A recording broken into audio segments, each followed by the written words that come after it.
नमस्कार दोस्तों, मैं हूं Jitendra Singh, founder J S global, the expert career counsellor and overseas education specialist. दोस्तों, जब बात ह्यूमैनिटीज की आती है तो कहीं ना कहीं ऐसा लगता है कि ये एक जो कम प्रायोरिटी वाला विषय है।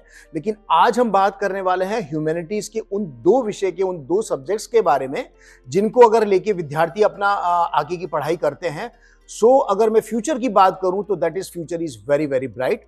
और उन दो विषयों की बात जो कर रहा हूं वो विषय है दोस्तों इकोनॉमिक्स एंड साइकोलॉजी।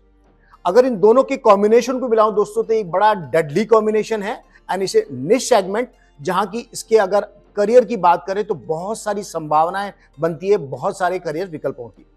तो दोस्तों हम बात करते हैं कि इकोनॉमिक्स और साइकोलॉजी लेकर किन किन विषय में बढ़ा जा सकता है और किन किन विषय में करियर बनाया जा सकते हैं। तो अगर इन दो विषय की मैं ओवरऑल बात करूं दोस्तों तो आज की तारीख में टेक में, फाइनेंस में और कंसल्टिंग फर्म्स में इन दोनों को विषय लेकर जो छात्र विषय लेकर आगे बढ़ते हैं उनके लिए बहुत सारी अनलिमिटेड जो पोटेंशियल है, अनलिमिटेड करियर ऑप्शन है। सबसे पहले बात करता हूं एक करियर ऑप्शन की, वो है बिहेवियरल इकोनॉमिस्ट की। दोस्तों बिहेवियरल इकोनॉमिस्ट है क्या? अगर मैं बात करूं करियर रोल की तो दोस्तों ये जो करियर रोल है वो ये देखता है कि लोग जो हैं अपने वित्तीय या दूसरे जो डिसीजंस हैं वो सिर्फ इकोनॉमिक्स के बेस पर नहीं लेके भावनात्मक और दूसरे विषयों पे भी लिए जाते हैं।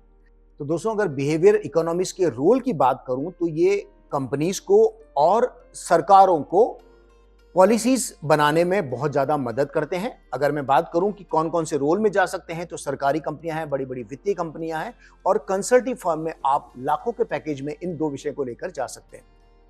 दोस्तों इकोनॉमिक्स और साइकोलॉजी के साथ जो दूसरा बड़ा करियर ऑप्शन निकल के आता है वो है user experience research and analyst. दोस्तों ये है क्या?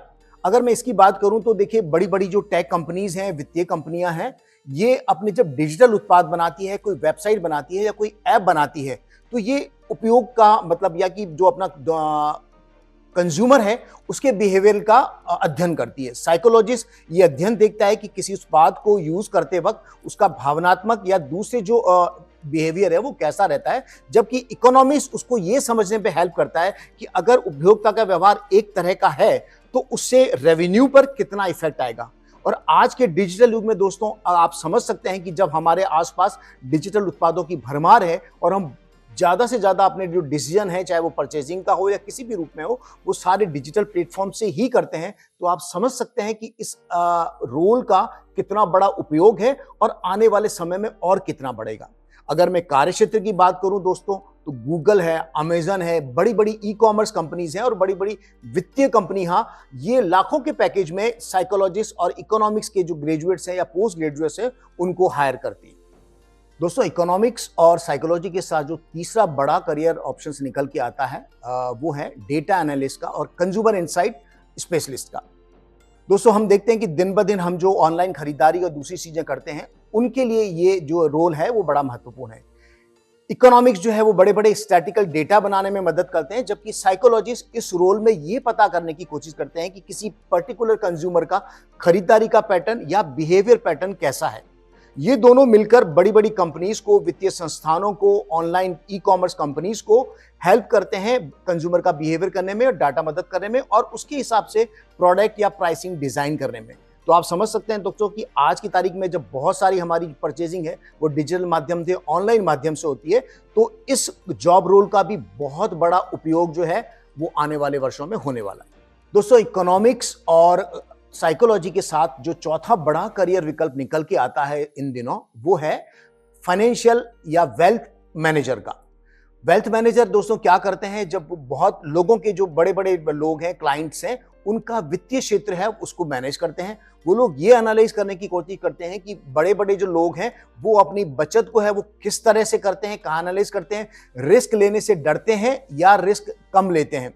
ये इन्हीं सभी को एनालाइज करने के लिए किया जाता है। ये एक उभरता हुआ क्षेत्र है और आने वाले वर्षों में इस क्षेत्र में भी बहुत सारी प्रगति होने वाली है और बहुत सारे करियर ऑप्शन निकल के आने वाले जो कि हाई पेइंग भी होंगे अगर आप साइकोलॉजी और इकोनॉमिक्स के साथ में अपना ग्रेजुएशन, अपनी हायर स्टडीज करने के बाद इस करियर विकल्प को चुनते हैं। दोस्तों, पब्लिक पॉलिसी एनालिस्ट एक और करियर ऑप्शन है जो आज की तारीख में और आने वाले समय में बहुत तेजी से उभर के आएगा अगर आप साइकोलॉजी और इकोनॉमिक्स के सब्जेक्ट लेकर आप अपनी स्टडीज कर रहे हैं। दोस्तों, ये आप नाम से ही समझ सकते हैं कि ये मोस्टली गवर्नमेंट से रिलेटेड है, जहां पे गवर्नमेंट सरकारें अपनी नीतियां बनाती हैं। अगर इकोनॉमिक्स की बात करूं तो वो नीतियों का अध्ययन करते हैं इकोनॉमिक्स के लेवल पे कि उनका वित्तीय प्रभाव क्या रहेगा, जबकि इसी में साइकोलॉजिस्ट का जो रोल रहता है वो ये रहता है कि वो नीतियां जो हैं वो चाहे सामाजिक हो, यानी कि शिक्षा से संबंधित, स्वास्थ्य से संबंधित, गरीबी उन्मूलन से संबंधित हो, तो उनका लोगों को उनकी एडॉप्टेबिलिटी कैसी रहेगी, लोग उसे किस तरह से अपनाएंगे। तो आप समझ सकते हैं दोस्तों कि आने वाले समय में सरकारों के लिए बड़े बड़े अंतर्राष्ट्रीय संगठन है जैसे यूएन है, उनके लिए भी इनमें बहुत सारे जॉब रोल्स हैं वो उत्पन्न होंगे, आने वाले टाइम में बनेंगे। और अगर आप इनमें से इसी रोल के लेकर इच्छुक हैं तो आने वाले समय में आपका भविष्य बड़ा उज्जवल हो सकता है इस रोल को लेकर।